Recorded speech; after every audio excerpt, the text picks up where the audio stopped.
All right. Welcome, everybody, to the first ever panel discussion, Good Humans podcast in collaboration with the Post School Podcast. My name's Cooper Chapman. I'm here with Nathan Moss and also the Honourable James Griffin, both great friends of mine. How you guys going?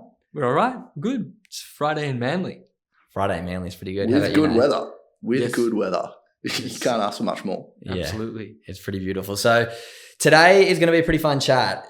James, you reached out to me a few weeks ago saying it's about coming around to election time. You wanted to let me know about some of the things you got coming up. And I didn't want to make this podcast a sort of political statement and just make it me showing my support for me. You're not even in my local area, so I can't vote for you anyway. But I have spent some time with you over the last couple of years. We've formed a great friendship. You've been on this podcast before. So today I wanted to give a bit of an opportunity for both myself and Nath as young, I feel like community members who do have a bit of a voice, to have a bit of an opportunity to quiz you a bit about the political system as a whole here in Australia, because it's so bloody confusing. Yep. And I feel like I'm pretty switched on and I have no idea. I had you on the podcast and you told me all about it and I already forgot. So today, Nath is going to ask you a few questions about the whole system. And then I have a few questions towards the middle of the chat that'll be about a few kind of specific hypotheticals. And then we can get into the final part of the chat, what you're up to, what your vision is in the future, what your sort of election promises are moving forward and what that means. So, yeah. Great. Looking forward to the chat. I'm excited to jump into it. I guess actually it's probably a good place to start is telling you a little bit about the Post School Podcast as well, so you have a bit of context. Yep. So like the Post School Podcast and Uncle Nathan as a brand is basically something that I started to help young people transition from high school to the real world. And I feel like politics is such a massive part of that, but also something that I never learned at school and have no idea where to learn outside of school. So that's why I'm super excited to be sitting down with you today to learn all about that sort of stuff. I guess like, where do you start with the political system? Like what's the basis as someone who knows nothing? What's the first sort of thing that you need to learn? Australia's a democracy. Yeah, that's a good place to start. That's it. But it's a good question because it is quite complex. And I think that's because you got to go back in time. And if you go back in time to when Australia was colonized, and we've just come through Australia Day, and that evokes a lot of different opinions and views from different people. And it's really good that we're having a fresh discussion and much needed discussion about that particular day and the pain that it brings for First Nations people. But our democracy was imported from England, and it's called the Westminster system, which is basically the concept of a parliament whereby people in a community elect their representative to go and advocate on their behalf. But where it gets complex is that a lot of people know about Canberra in federal parliament, and then they get a bit confused the fact they live in New South Wales, and then they've got a state parliament, but also then they've got a premier and maybe a mayor if they live in a local town. So what you've actually got is 3 different layers of government, and each of those different layers of government has an election at a different point in time. And where it gets a bit even more confusing is that each of those layers of government is responsible for different things. And I think through COVID, many people for the first time came to really appreciate what the state government was responsible for. And if you throw your mind back, it was about health and how the hospital system ran. It was about how schools were open or shut. It was about how the borders were open or shut. Yeah, policing, all that sort of stuff. Whereas generally the media will concentrate on what happens down in Canberra because that's where the Prime Minister is. So it's because Australia was a federation of different states. So you had them decide, all right, we're going to have Victoria and Queensland and New South Wales and Tasmania, and they just became carved up basically as different parts of Australia. And a premier or each of those states had a parliament, and then over time the federal parliament came to be. So it looked after the country as a whole, and each of those different levels of government looks after something different.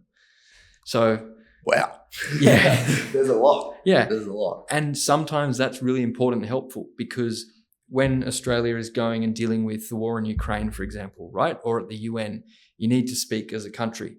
So you need your federal parliament or the representative to do that. You couldn't have New South Wales rocking up at the UN and saying, hey, here's our view as a state of Australia. So there are reasons why and roles for each level of government. But the state government is typically tasked with service delivery. That's the way of thinking about it. So the things that impact your lives, the schools you go to, the hospitals you go to, the police, that's all roads you drive on, generally managed by the state government. Yeah, interesting. So like my understanding of politics, albeit very limited, is that when I pay taxes, that money goes to the government and it's used throughout the country to do things, essentially. And then the other side of that is there's policies that different governments put into place to try and essentially make the country better. Yep. So can you try and help me with the link between when I pay tax, where does that money go and how does it flow through to different policies at different levels of government? Absolutely. So it's a really good way of thinking of it. All of us in this room, through the tax that comes out of our pay packet, fund the services and everything that goes on in this country. A portion, but then the state generates revenue through other levies, for example, like stamp duty, or when you buy and sell a house. The council issue you with a ratepayers notice. So they collect rates to then pay for the rubbish collection. But if you're getting paid $1 and you only get 60 cents or whatever it might be, or 50 cents in your bank account, the other 50 has gone in large part to the federal government to help them pay for Medicare or our defence forces or the environment budget or whatever it might be. So you as a voter get to basically, and this is where, if you can make the leap of why does my vote matter? I'm just one person. Well, with your one vote, you are sending a message about how you want your taxes to be spent. The priority of each competing person that wants to represent you will have a view generally formed by the party they maybe belong to about where the money should be spent. So you actually have a really powerful role in determining this is the priorities that I want to back in. This is where I want my money to be spent. Yeah, right. So then how is Parliament, sorry to jump in, Coos. No, I just put it because this is going to go off the back of this and it's going to be quick. What I've recently kind of started thinking about tax in my head is it's like you're paying a subscription fee to the country. And since I've been thinking about it like that, it makes so much more sense. Like when people complain about tax, I'm like, yeah, but it's like if you don't pay your Netflix subscription, you're not going to have any movies to watch. If you don't pay your government tax, you're not going to have any services. You're not going to have a country being run. So I don't know, just to throw that in, I feel like it makes sense for the younger demographic to think of it like that. Maybe. Yeah, 100%. And I think you can even attach that to the vote. Like there are some countries where people are still fighting and having wars for the right to vote. There are some countries on the other extreme where you don't even have to vote and half the population don't care. But that's really bad because that means not everyone is paying their subscription, so they don't care. Yeah. Right? So the fact that we have a vote and everyone must do it means that everyone's got to buy in. Like everybody's got a stake. That's why this conversation is so important, because I feel like I reckon the number's got to be like close to 60, 70% of people have no idea about politics. You know, I don't know what the numbers are, but in my opinion, that's probably where I'd throw the dart and guess. Yeah. Well, I think our personal journey and friendship has been really insightful in terms of we connected over surfing because the government was trying to fund to secure a surfing event. And then that formed a discussion between you and me, which then evolved into mental health and all the rest of it, and started you on your journey and your kind of political awakening of a bit more how it works. But Still it goes back asleep. to Nathan's point, like it was government funding that was helping get the surf event up. So, you know, it does also play a role on a very hyper local level and support people's interests. Yeah. I think something that I'm still like super confused about though is you mentioned the different parties, like you've got Labor and Liberal and I've heard Independents and Greens and all these different things. And it's like, sure, if my vote then has an impact on, I'm basically saying this is where I want my money spent and what I want it spent on. Does each party have its own level of impact as well within Parliament? Yep. So just to complicate things a little bit more, the two major parties, actually, and the minor ones, or the two kind of significant historical parties in this country, which generally reflect the political makeup of around the world.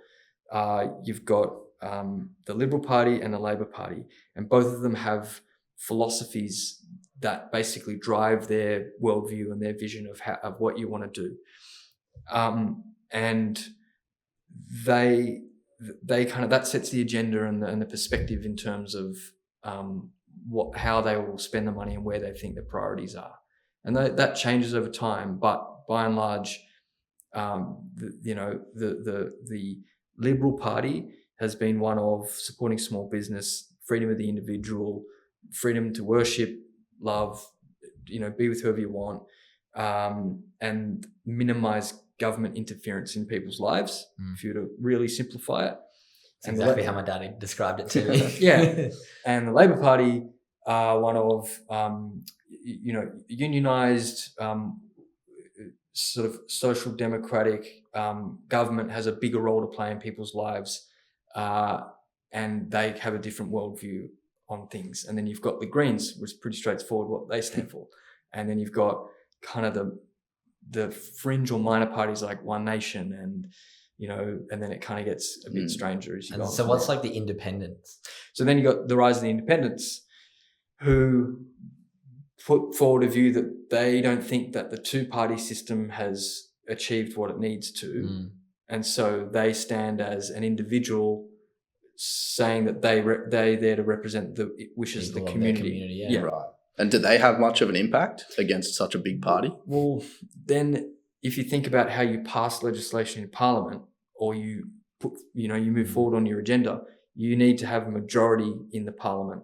And so in the federal Parliament right now, the Labor Party have a majority. So they just get on with their agenda. You have the leadership of the government, which is the ministry, which is basically the heads of each of the departments or areas of the government that meet with the Prime Minister or the Premier, and you set the agenda and deliver on what you need to do. An independent won't be a part of that because they're not a part of a party. So theoretically, if you had enough independents who didn't agree with the party in power, could they then stop that agenda from going through? Yeah. So then in New South Wales at the moment, we rely on working with various independents to get the agenda through. So we've got the member for Sydney, for example, Alex Greenwich. He's an independent. We've got a guy down in Wagga Wagga who's an independent, and a bunch of others. Isn't the Mossman? She's in federal parliament though. Federal parliament. Yeah. So and that's kind of a messy marriage that it works, if you will. Yeah, interesting. Yeah. Wow. My God. I know. Yeah. It's kind of, think of a committee, and you're all you've each got your own thing to do, or you've got a board of a business who are, okay, we've got an agenda that we're going to carry through. You're not always going to have a shared view, but the shareholders of that business vote for what they want over time. Yeah, so right. there are Fair parallels there. So then do Coops and I, who aren't a part of the political system other than our vote, are we able to have a say in certain policies? Or if I see something in Manly that I want to address, am I able to not introduce a policy, but say to you, hey, this is something that I really want to look at? Absolutely. You guys, and this is where it's such a mind trip for me, is you're actually the masters. Yeah, the government serves the people. You run the show. You guys run the show. So if you turned up or had an issue or wanted something done, came and sat down with me, and we would try to generate an outcome, and either I could say, yep, here we can work on a way to do that, or here's why we haven't been able to do that, or these are the things, these are the roadblocks. But at the end of the day, a good parliamentarian is there to serve the people. That's what it's all about, service. And I think the disconnect, and to your point around 60-70% of people not knowing, is because politics has become, I think, as the media landscape has changed, it's just become so disconnected from a lot of people. And so they just feel quite you know what, it's too complex. I don't associate with a politician. They're all white guys, and what does my voice really matter? Yeah, I just feel like it's so, like you said, the confusion of it's just there's so many levels. So let's talk about voting. Yep. So we vote for the federal parliament. You told me every 3 years. I didn't even know what it was. State parliament every 4 years. I feel like I vote more than twice every 4 years. But anyway, I've only voted once since I turned 18. Oh yeah, there you go. Yeah. Mm. That was last year. Yeah. Wait, 20? Yeah. No, 2020. No, last year. Last year. Yeah. Yeah. So let's talk about voting. So we have our state election coming up very soon. How many? Obviously, I'll talk from New South Wales because that's where my address is and where I vote. When this comes around in a few weeks, how many electorates are there in New South? I think you said around 90. 93. 93. Yeah. Wow. See, An electorate is like an electorate. It is like an electorate is like an area, right? Water. Yeah, Wakehurst. An electorate is the name of a seat. Mhm. Yeah. And so there are 93 seats in the parliament, and you get elected to represent your electorate. Right. Yeah. Okay. Yeah. And you're the member for Manly. For Manly. And even though the name just says Manly, it actually goes all the way from Manly to DY. Mhm. So each electorate's around 75,000 people, and that's how they determine it. So some come and go, like based on population movements over time, and boundaries might change to keep it around 75,000 people. And yeah, there are 93 of them in the state. And Manly's a pretty small one geographically, and there are some out in far west New South Wales the size of Germany. Wow. Yeah. Because it's not so densely populated. Yeah. Spot on. Yep. Yeah, so I've always thought of it like suburbs, but when you put it from a population perspective, that makes so much sense. Yeah. Because that's sort of the each manageable person's amount. only meant to manage a certain amount of people. Okay, so the election's coming around. With each person in their seat, how much of an impact can each electorate have when it comes to the overall parliament for New South Wales Parliament? If there's 93, because this is a question that Nathan and I both had. Hypothetically, Labor gets into New South Wales Parliament, but you still win the Manly seat. Yep. Does that mean you have far less say and can barely do anything? Yep. But you still have to sit in your seat and kind of go in and try and is there a Labor member for Manly right now that? No. So if you get in, you're in. If not, you have the government and then you have the opposition, and quite literally in Parliament, we sit on either side of the chamber. On this side you have the government, then you've got the speaker in the middle, and on the other side you've got the opposition. Yeah. And that over time changes depending on who gets the majority of the 93 seats. Okay. So all you need is one seat. And okay, I think I just fully worked something out in my head. Okay. All right. I think I'm going to try and explain it. I think that makes more sense to me. So I'm going to explain it like footy teams. Yes. So Liberal wins 50 seats. They've obviously got the majority. Let's make it easy. Labor wins 43 seats. Yep. Liberal sits on one side. They're the parliament.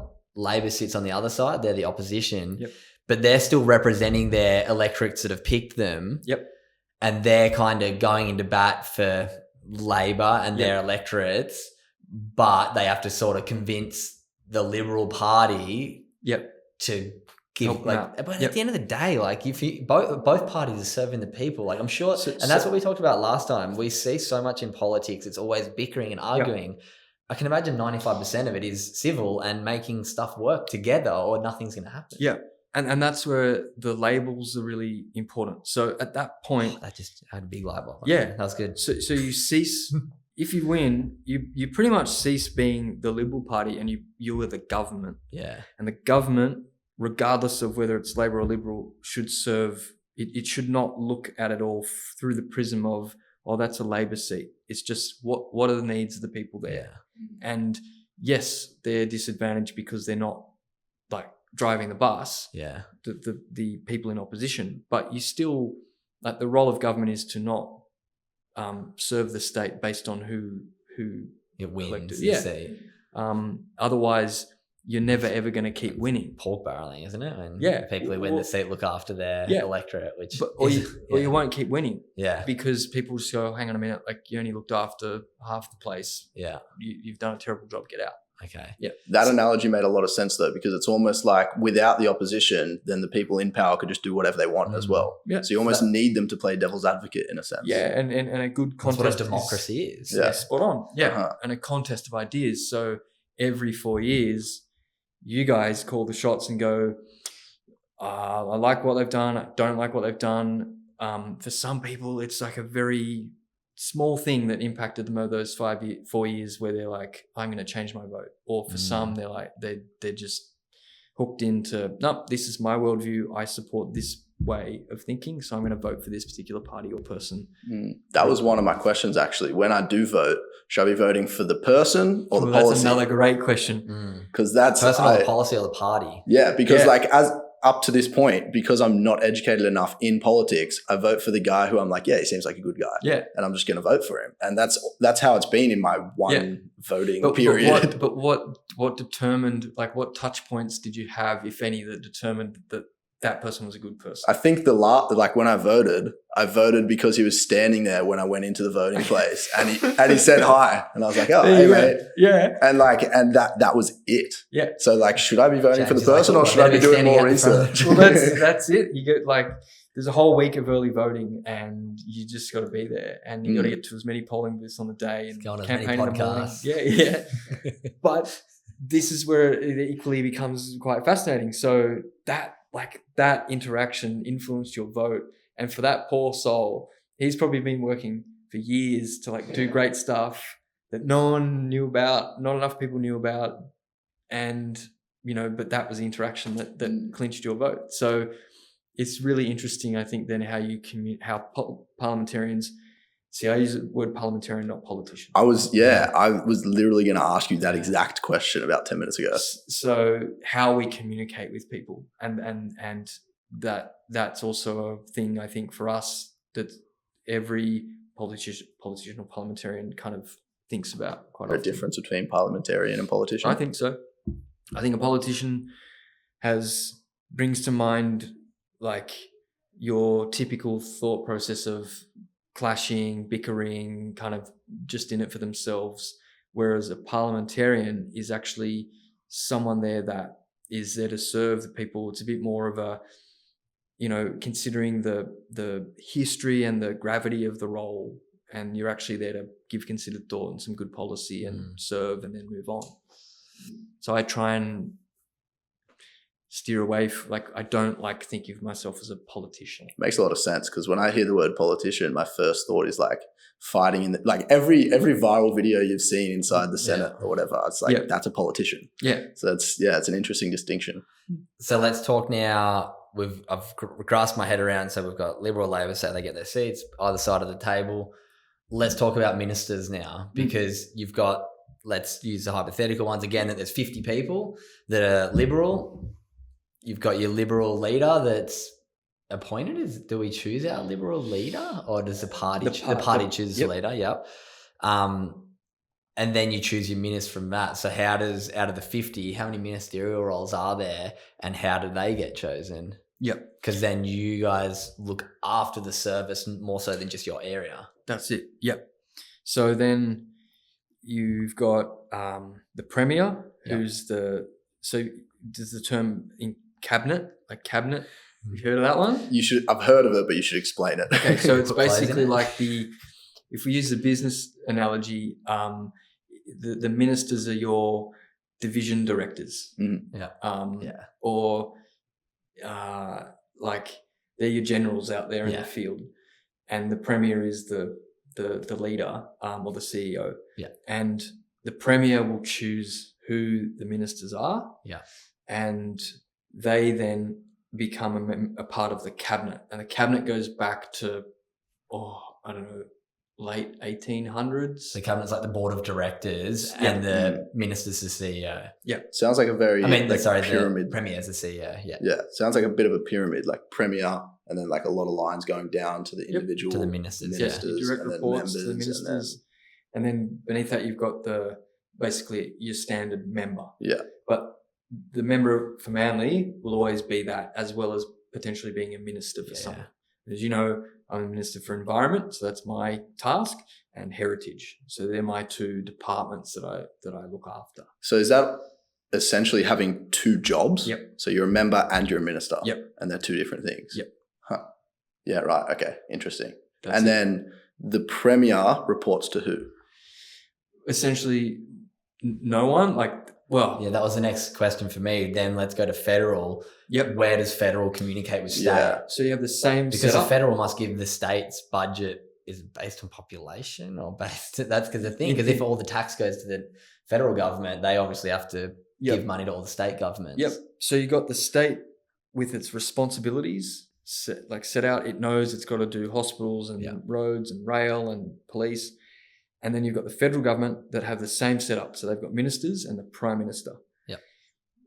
The GST, right? So the 10% on everything, that gets collected, and that is a huge generator of revenue for the federal government, which they then distribute to the states to help pay for bits and pieces. Yeah. So there are different funding agreements for all different sorts of service levels or things that need to be delivered. And they kind of work together. But each premier runs their own state, and basically there is not really then a hierarchy to need to, like, they wouldn't meet with the prime minister and say, hey, are you cool if I do ABC in New South Wales, whatever. So the federal government doesn't have much to do with the nursing in New South Wales, doesn't have anything to do with the roads in New South Wales, doesn't have anything to do with the schooling in New South Wales. No, it's all other than maybe from time to time joint funding. So we might say, hey, this is a really good project. We need to build a new bridge from here to here. We, the state, will pay 60%. How about you guys jump on board? Right. Okay. So that's why during COVID, every state had their own policies, because it wasn't an Australia thing. It was a state thing. Yeah. And then they got the national cabinet together to say, look, some of this stuff isn't working. And if we had time again, they probably wouldn't end up with the system we've got right now, because it is a bit challenged. And is it possible to change that?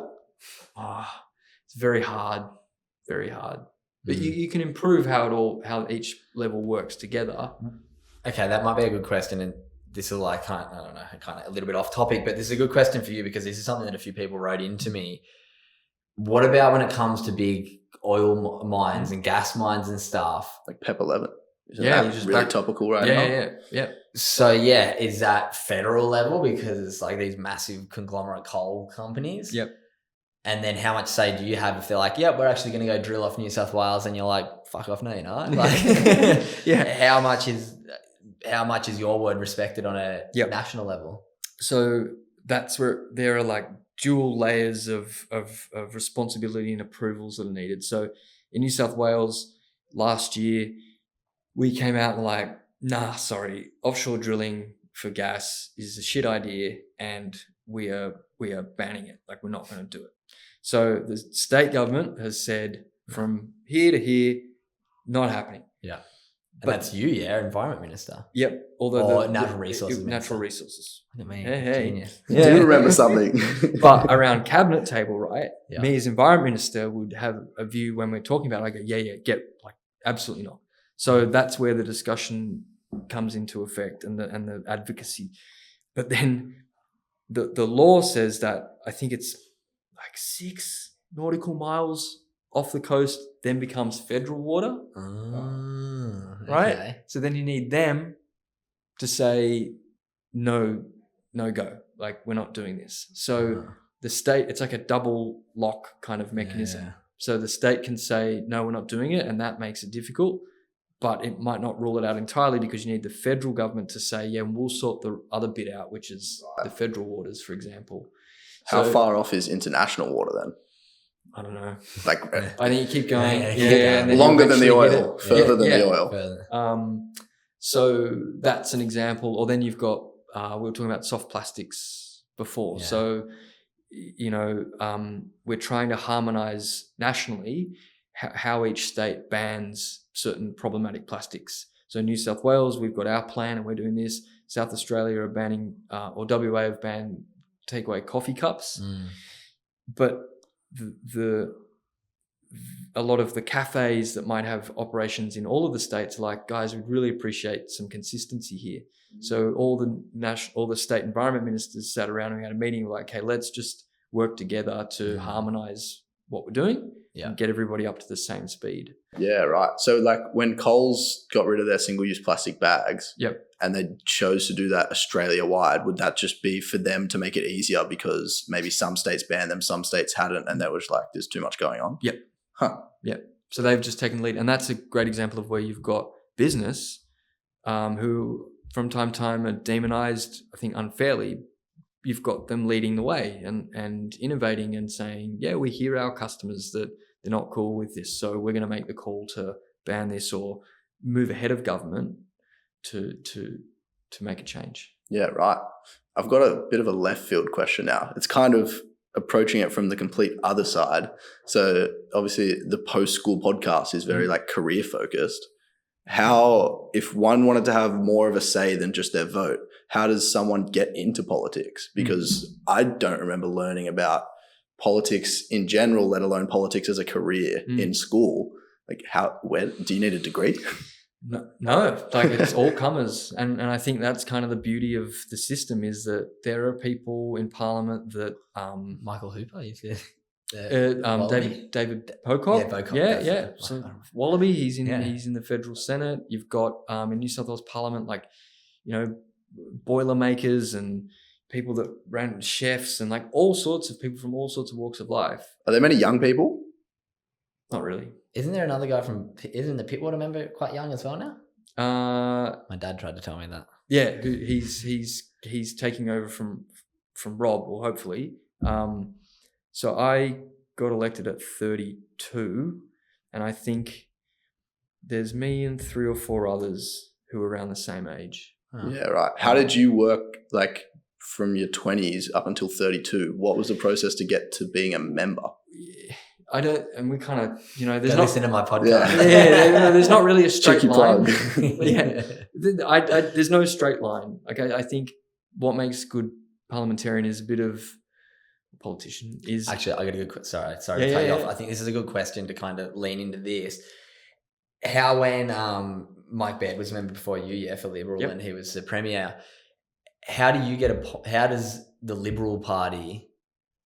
Or how do you say to the Liberal Party, hey, I want to run for Liberal in Manly after Mike, rather than Nathan from down the street? Yep. So how do you put your foot forward? Signed up as a member of the party. I did that because if you go back to the philosophy discussion we had, that's one that I subscribed to. Service, yeah. Right?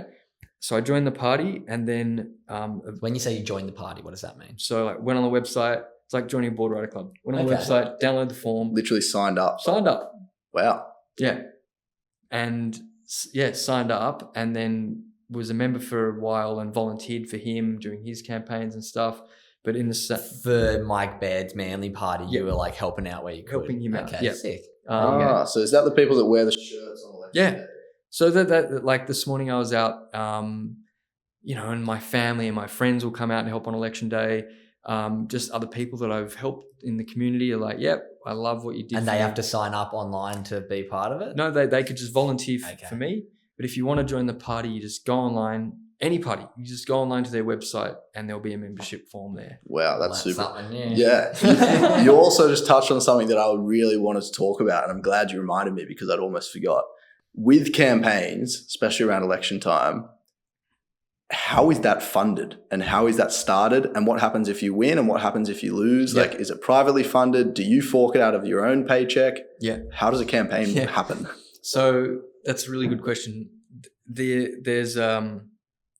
are caps. So in the state, in New South Wales, you can only spend around $200,000 in Manly to try and get re-elected or elected.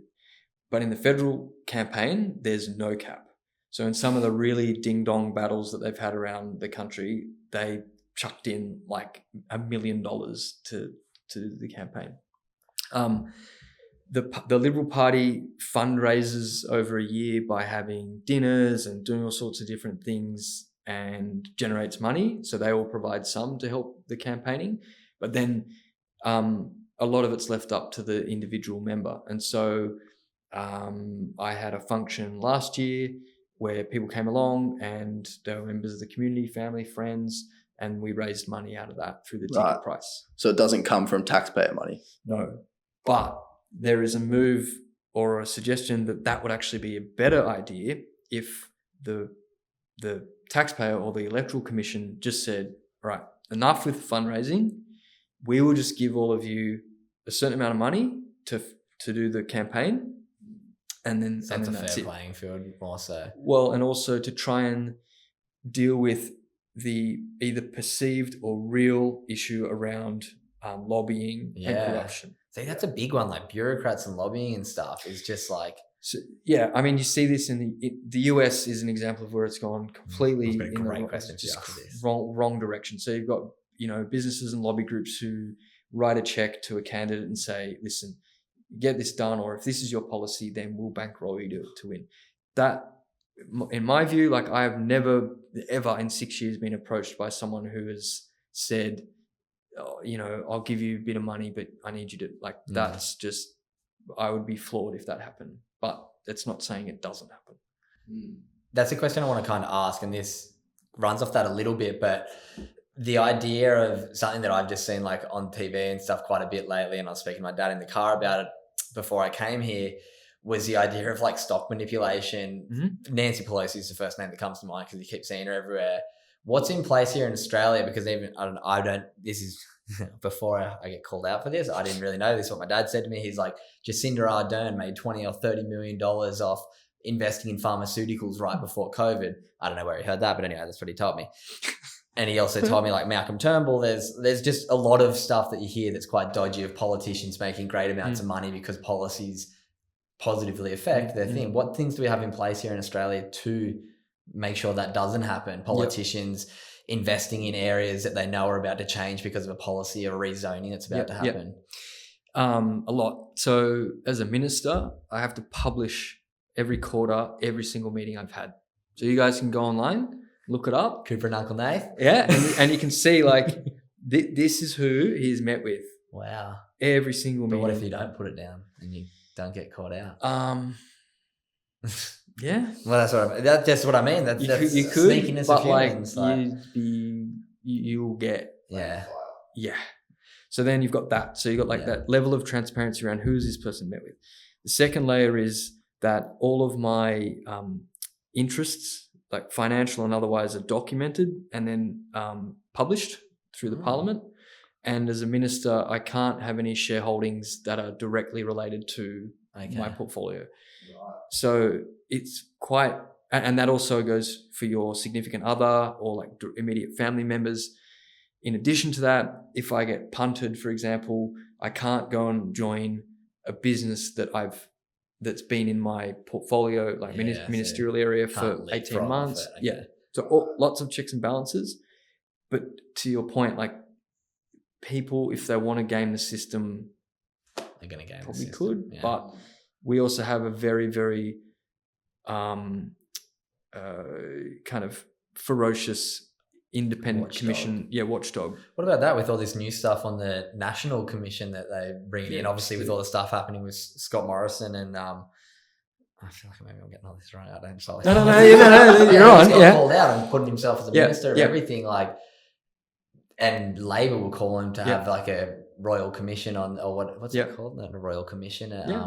Literally called a royal commission. Royal commission. So to keep an eye on what the federal government's doing. So they're planning to sort of replicate what we have in New South Wales at a federal level. Okay. So that is the watchdog of elected officials, politicians, bureaucrats, and all that sort of stuff. So like what you have to do, they would have to do it as well. And there would be a body there that would oversee them.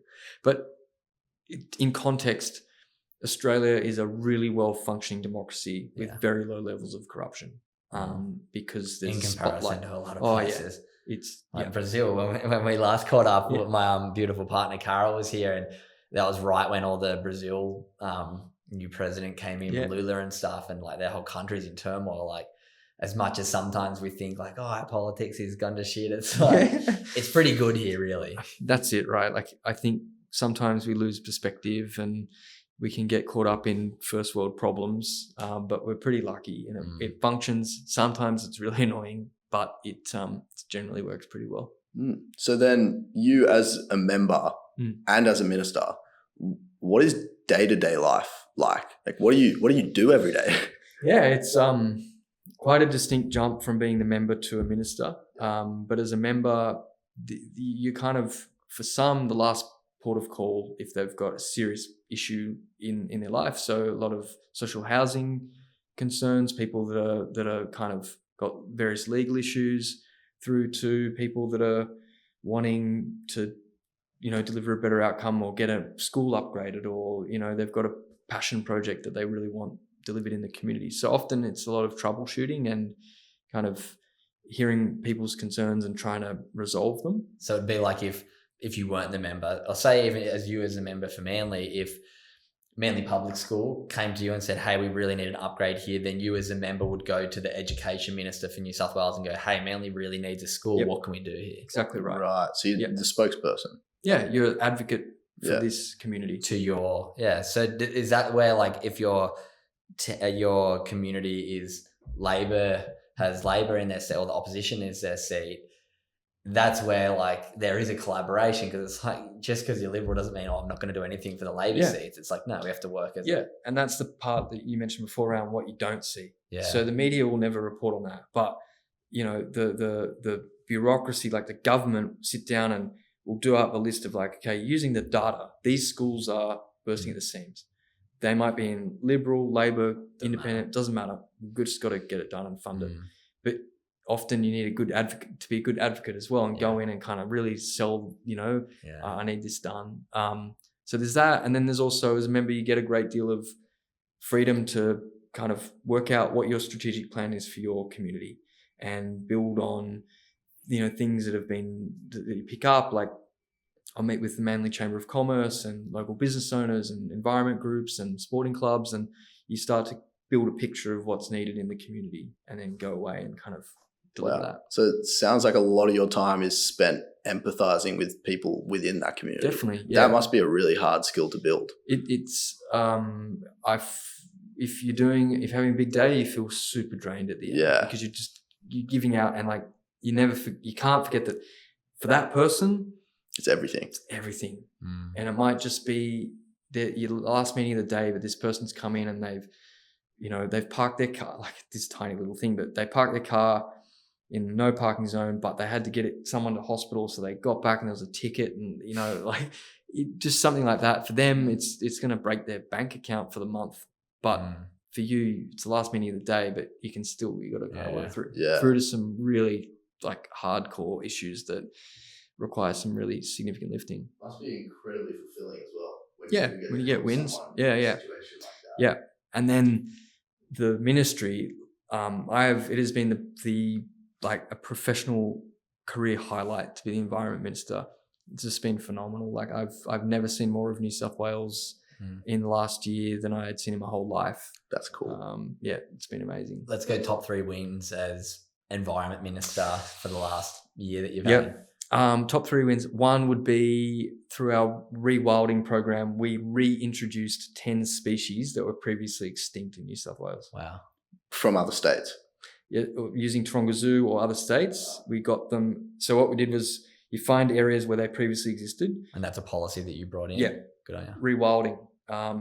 Create a huge fenced off area, and then you remove all the ferals and then reintroduce those species. They breed over time and then repopulate that area. Epic. Yeah. What are some of those species?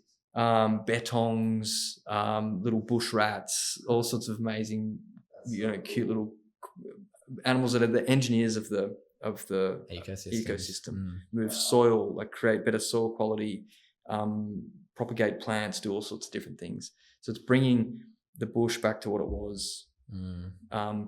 And that, to me, to reintroduce 10 extinct species is something that won't be reported on because it's a good story, and we're conditioned that when it comes to the environment, it's all doom and gloom, but we're seriously turning a corner. So that would be one. Good idea. I'm going to keep pushing on that. Second would be, the big one was banning single-use plastics, which has been awesome. And then the third one, I think that's yet to come. You got something coming. Yeah, I got a good one coming. I'm excited. Fingers crossed. So let's talk about real quickly how that works. So you're the Environment Minister. How do you come up with a policy to reintroduce 10 new animals? How do you come up with the plastic policy? And then do you have like a team of people that are helping you? You put together a package, you take it to the Premier and go, hey, we need this much funding. Can you make it happen? Yep. That's generally it. So it all comes about because of amazing public servants and bureaucrats who come from academia, or they're working out in the field as national park rangers and scientists, and they pull it all together and create the policy. And then we look at that in the context of all sorts of other things. So, well, what's going to make the biggest, quickest, most significant difference? And for me, and each minister has their own different style, but for me, I started with the view of, I don't know how long I'm going to have this job, so I'm going to make every day count. I'm just going to smash it out and just do as much as quickly as possible that will make the biggest impact. So expanding the rewilding projects was one, and then you get the support of the cabinet, of all the other ministers. If the policy requires change in law, which is what we needed with the plastics, because it basically said if you're an importer of plastic bags, it's over. So that needed a law change. So you need to get support for that. That's done. You put that through Parliament, gets approved, boom, and then off it goes.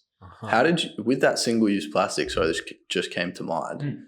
So as a business who imports plastic bags, do you, as someone who's essentially just cancelled their business, then say, unfortunately, your business is cancelled, we can help? Or is it just like, that sucks? See, smart question. And that's why things take time. So we needed to give a long lead-in time to say to these businesses, hey, look, we're going to bring this change in. You need to start looking for alternatives than the plastic bags or the single-use plastic cutlery. But at the same time, we work with industry to say, hey, is there a viable alternative? And they are going, yeah, there are. There's the bamboo cutlery, Sam's wheat straws, like that sort of stuff. So there's all sorts of different alternatives. So it's not as though we left them in the lurch and said, we're removing your opportunity to do this. And if you're making plastic bags, you should get left in the lurch anyway.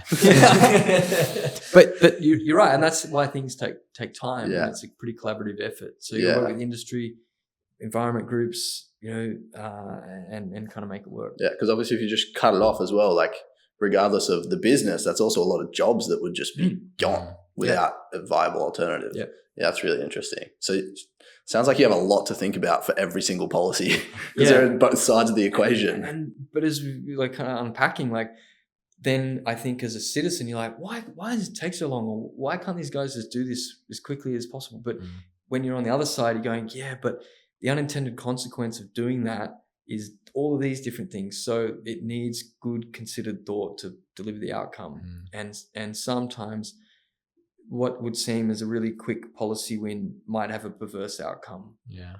So it's quite hard. Yeah.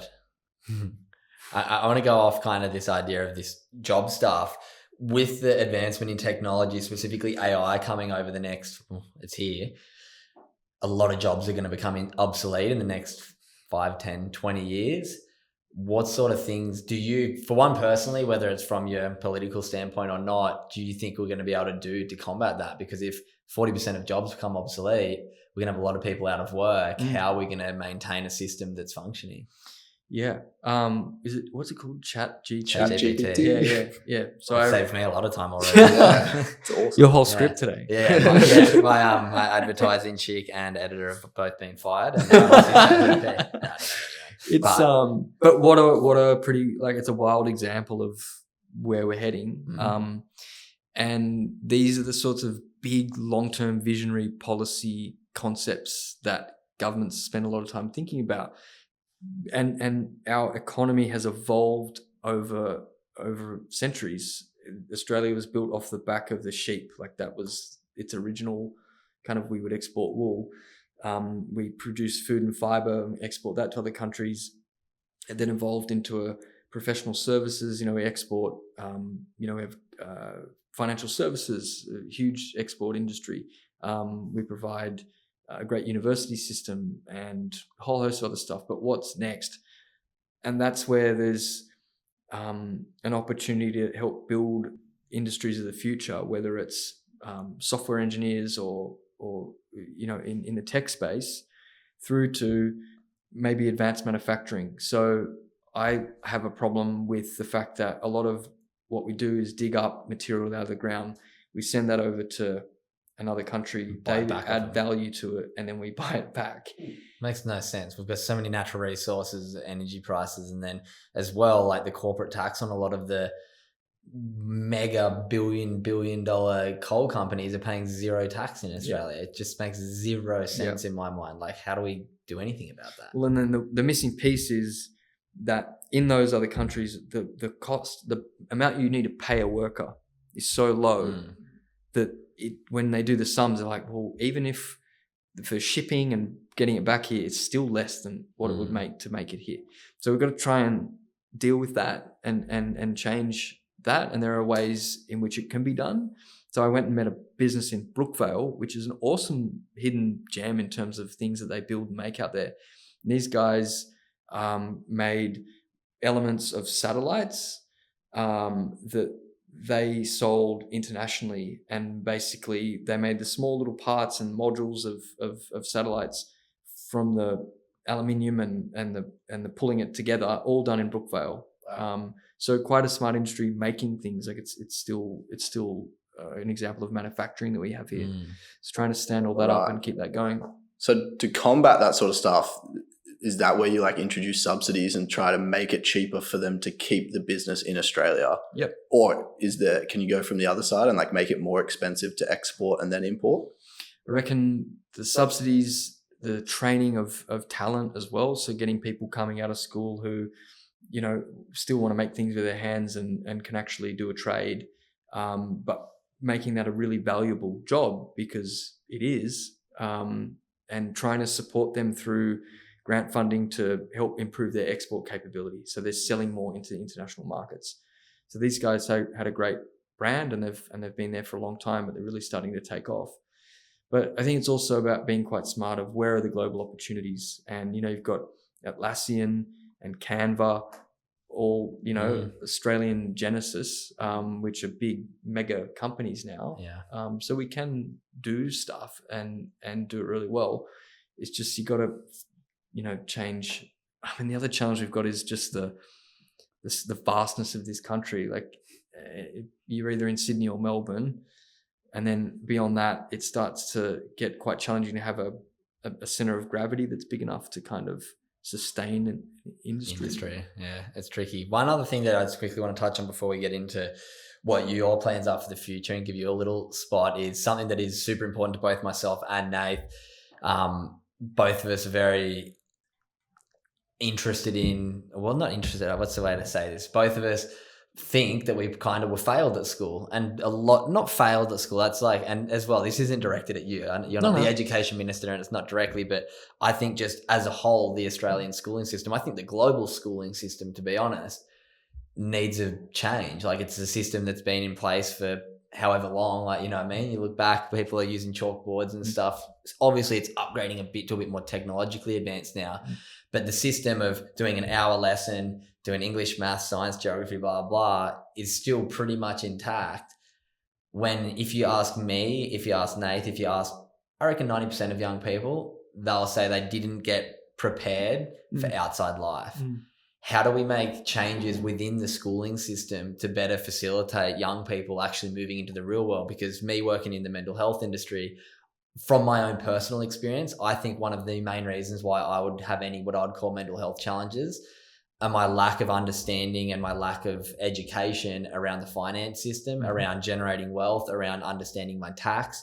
And that's something that makes me lose sleep at night. So I know there is definitely a huge number of people who struggle because they weren't educated around finance. I know there's a huge amount of people who struggle. It's all well and good to be the smartest person ever, but if you don't know how to manage your emotions, if you don't have intellectual skills, it's pointless. So how do we implement change through the schooling system, and how do we give young people like us a voice to be like, hey, what we're doing isn't working. It's not giving us the right chance when we leave. We don't understand politics. We don't understand our Australian culture. We don't understand the finance system. We barely understand how to deal with our emotions, with our mental health. We don't know how to grieve. We don't know any of these things. And people, one of the arguments is, oh, but that's what your parents are there for. There's a hell of a lot of people that don't have parents. Our parents went through the same school system. Exactly. They're still missing out on the same stuff. I guess in a nutshell, it's like, I feel like the school system is teaching us to be good employees. How do we change the school system to teach us to be good humans? I feel like that's such a disconnect. Yeah. It's hard. Yeah, it's hard. It's massive. I guess the curriculum, which sort of dictates what is taught at what point, what year, and all the rest of it, again, brings us back to our opening point, is different in each state. Yeah. So there is sort of to a degree a consistent national view on what should be taught and where and when. But by, generally speaking, it's each state sets its own curriculum. In New South Wales, just scrubbed up on it before, we're undertaking a curriculum review to look at a wholesale look at, okay, what is being taught when and is it right? But we touched on this last time, and I think you're right. It seems like there's a missing point around the fundamentals of life, and there's almost a session in school that should be done at the right point in time. Because I think for civics, for example, when I was at school, it was like year 10 or something. Civics, what? Okay. Yeah, what is that? Really? Yeah, Never even civics. heard of it. That was like studies. no. That was like the electoral like. Yeah, Well, there wasn't Yeah, a I single didn't. lesson that I got that I can recall that was about politics. Wild. Okay. We had one when we learnt about the Prime Minister, Right. and that's as far as it went. Okay. So yeah, I thought there was a whole. I learned more about term. other countries. Like I'd studied modern history, so I learned all about the bloody Third Reich and know more about the German political system during World War II than I do about the Australian There you political go. system. Yeah, So I civics is not a thought there thing. was a civics, which was basically, here is the Australian political system 101. Well, you could do legal studies, but that But not everyone's going to do that. exactly Yeah. it's an elective. Or the foundations of, how does your superannuation work? Exactly. What I is have no tax? idea with that. None of that. I have no all of that. idea. What's compound interest?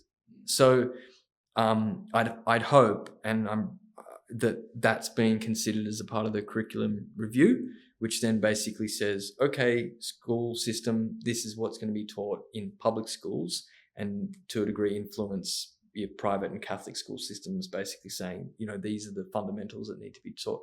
Because, it's raised often in terms of, well, what about, where are the simple things that, okay, it's not an isosceles triangle, but this is what superannuation's about. Yeah. Every kid knows what Pythagoras' theorem is, but majority don't know how to do their taxes when they leave school. And we should do both, because I think you need critical thinking. You need to understand, how to interpret text, like how to appreciate written word.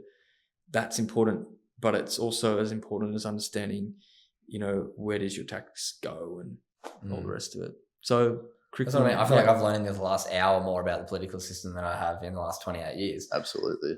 You know what I mean? Maybe we should get them to play this at every school. Yeah, that's a great idea. Something that I've because obviously what we do, I have that question all the time. So then how do we change what you're saying needs to be changed? The way that I like to think about it as well is people like us who are having this conversation, whilst right now, well, you're much closer than we are, but whilst right now we don't run the country, eventually these people that want change will be in positions to create change. So I feel like as much as we want change right now, it's more of as time goes on and the people that are currently running the way that it works die off, for lack of a better term, then these people who want change and know what that change looks like then come into play and start to create those changes. So I think it's almost a bit of a waiting game. Yeah. Well, I think, unfortunately, generational change comes through and different demographics get into positions of power and influence, and it will bring about significant change. But I also think don't discount, that's been, again, one of the things that I've found really interesting about us has been, concentric circles of people that we've met in friendship groups and stuff. And there's kind of a ripple effect. Now we're having a discussion about, and you've met a politician now, absolutely, and it's not probably what you thought, and it's not as isolated and far away as I think a lot of people think. You're telling me you're not selling yourself the whole time? Wait, what? But it's not, and it's probably fair to think that it is, because you get a 10-second clip on the news or a headline online and people just roll their eyes and go, They think they know someone because they saw something that pop up on an Instagram clip. This has been an epic chat, and we're definitely getting well and truly, we're about to hit an hour. So I want to be very respectful of your time. As we've seen through this chat, you have a hell of a lot on your plate. It is a Friday afternoon. You've got a beautiful young family as well that I know, I'm sure you're keen to walk up the hill here to Manly and go and see. So the last little segment that I want to give you is a bit of a platform, not from a way that I want to give you a political leg up, but what are you looking forward to in the future? If you do get re-elected, what are a few of your promises moving forward, and where do you see the next 3 years for New South Wales? Yeah, it's so at this point we're 50 days out from the election. I've of the view that you know, if you've done the work over your term, like, which is 4 years, then people will respect that and respond pretty well to it. But from a hyper-local perspective, it's like, you know, Ballyboys, if you've ever been there, it needs some love. So get that upgraded and turn that into a beautiful school that will give them good learning experience in terms of the infrastructure that they've got. There's some Pauls in your area. They're it's going co-ed. Co-ed, yeah. That's where I went. Yeah. That was my high school. Okay, yeah. It was going co-ed. So. I can't imagine that. That's the weirdest concept to me ever. But that'd be good. Yeah, I think it needs it. Yeah. And then other thing, you know, the old aquarium looks like a Pizza Hut. Yeah. Yeah. So demolishing that and basically returning that to the open public space. Yeah, I saw that plan. Yeah. That looks cool. So that'll be really good. So you've got some things like that. I'm also going to work really hard to bring back the gem that is Manly Lagoon. So I went out there on a kayak actually with some local residents and saw it from the water for the first time. It's amazing. And it's nice. So, yeah. Well, it's not great at the moment. Yeah. But it used to be swimmable. So there'd be some really cool work to rehabilitate the riverbank, improve the water quality, and kind of bring that area back to life. That'd be great for days like this when you can't find a car spot on the beach. Go swimming in the lagoon. Yeah. What about so if you get re-elected, do you maintain your environment minister if the Liberal Party gets in as a whole? Yeah. So not necessarily. Normally when there's a there's a shuffle. There's a shuffle. Ministry. Yeah. So I'd like to think that I could hold on to it and You've keep done a good job. Yeah. And often if you do a good job, you'll be moved on to something more challenging or difficult. Yeah. But I'd say that what's more challenging than environment? Yeah, so that's kind of the level below. Like, yeah. Is it your goal one day to be the head of the Liberal Party in New South Wales, or is that not on the ambition list? I think you've got to be a pretty special person to be the premier, and pretty special, dude. Yeah, thanks. I love my environment work, and we'll just see what the future holds. But what about if it's to say hypothetically you get in as Environment Minister? What does the future look like for New South Wales environment fit with it? What are some things that you'd love to get I done? just want to continue growing our national park estate. So New South Wales National Parks, keep growing that, expanding that, keep working with landholders, farmers and others to introduce sustainable farming so that they're getting good export opportunity, because a lot of countries want our goods. But if you've got a sustainable product, then they love it even more. So helping farmers and their communities really engage and deliver good environmental outcomes. Amazing. Yep.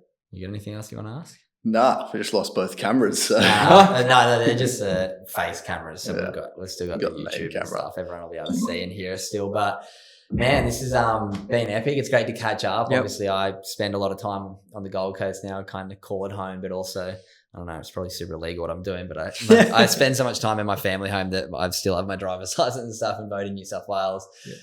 So yeah, it's been great to come back down. Thanks for letting Nate come and meet you for the first time. Thank you so much. He'll be super stoked. It's been awesome. It has. And just thank you for giving us a platform to ask you some questions, pick your brains about politics and get a bit better. I feel like I seriously jumped the biggest bridge in politics I ever have in my mind. Good at this this little chat. So we'll have to maybe do one again down the line and maybe go a bit deep, because I feel like we didn't really hit the federal side of stuff. I feel like got a pretty good grasp, but it's kind of that on the next level, federal. I saw for you, it was the footy analogy. Well, I don't think it was the footy analogy. It was just when you said you've got the opposition and you've got the parliament that kind of like back and forth, but everyone who's in parliament are just your Liberal or the party that's in members are on one side, and then the opposition still sit there. So like, so for instance, if you get your Manly seat and Liberal don't get in, you kind of just don't have as much pull, but you're still there. You're still there. Yep. But what about, say, Labor gets a seat here? Do you still work as a Liberal? Nope. No, so you've got no job. Bye-bye. Yeah. Okay. Wow. And that's the brutal... Until until the next election comes and you could be like, all right, I'm back campaigning. I want to get back in, but probably not. No. Okay. Someone else, give someone else a go. Yeah. And that's where, to kind of finish up, like, again, you guys are the masters. Power, yeah. Because with your vote, you say either we're keeping you or you're gone. Yeah. Which is kind of cool. So that's why so many people in politics often move on to different industries as well. Yeah, because that's it. Yeah. Like, you're here and then you're not. Reminds me of my dad. He was a football coach. And it's just like, you're done? See ya. Yeah. Find something else. Just try the best you can, deliver, and that's it. All right. Last question before we finish. Because I just feel like kind of an interesting question, which might give a bit of a take on the sort of person you are. Hypothetically, you don't win the seat. We don't want that to happen. You don't. Where do you see your future going?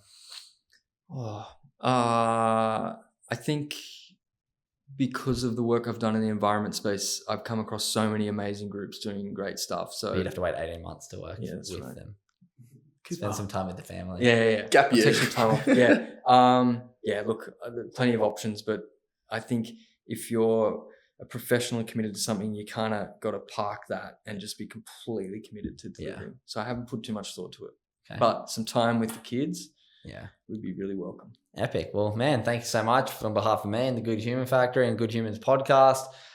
Thank you from me, Uncle Nath, the Post School podcast. We're going to release this on both podcasts. So it's going to be a lot of people listening and gaining as much value as Coops and I just gained from that chat. So lovely to meet you and thank you so much. Yeah, likewise. It's been good. Yeah, hopefully everyone is listening. Make sure you go vote. Make sure this is something I'm going to ask this because this is important. Where do people find policies? If it's like, I want to vote for James, but I want to go and do my vote. All those people come and try and give you bloody signs. I just walk straight past them. I can't handle it. Yeah. But if you want to learn about policies and what one party wants to do compared to the other, like I think there should be like a bloody iPhone comparison. Like this is what this one policy is. This is what different. Yeah. How do we find that? Instagram. Yeah. So follow your local members. Google, find out who your local member is. Follow them on Instagram or Facebook, and then each candidate will have their own website as well, and they should be documenting their policies there. Okay. Yep. But also you got to be realistic about it. So kind of read it and think, how achievable is what they're. Yeah, because what if somebody has? Sorry, I kind of wrapped it up, but we're going to keep going. If somebody says like, "Hey, I promise to do this," they get in and they don't do it. Where's the accountability for the community members who are like, "Well, wait a second, I wouldn't have voted for you if you weren't going to." Yeah. 3 and a bit years later, they're gone. And I think a lot of empty promises always, I guess. Yeah. I think though, by and large, most MPs will work night and day to deliver, come good on their promises. Sometimes things are out of your control. Yeah. But like the offshore mines that the state government, the federal government comes in and goes, yeah, sorry. Yeah. We want the money. Yeah. Or a whole host of things might happen. But so have a look at the policies and then determine what you want to do. Well, if the guy gives you a smile out the front and votes like that. Last time I'll say thank you. It's been an absolute pleasure. Great to catch up. Yeah, thanks for jumping up. Good stuff, Cooper. Thanks.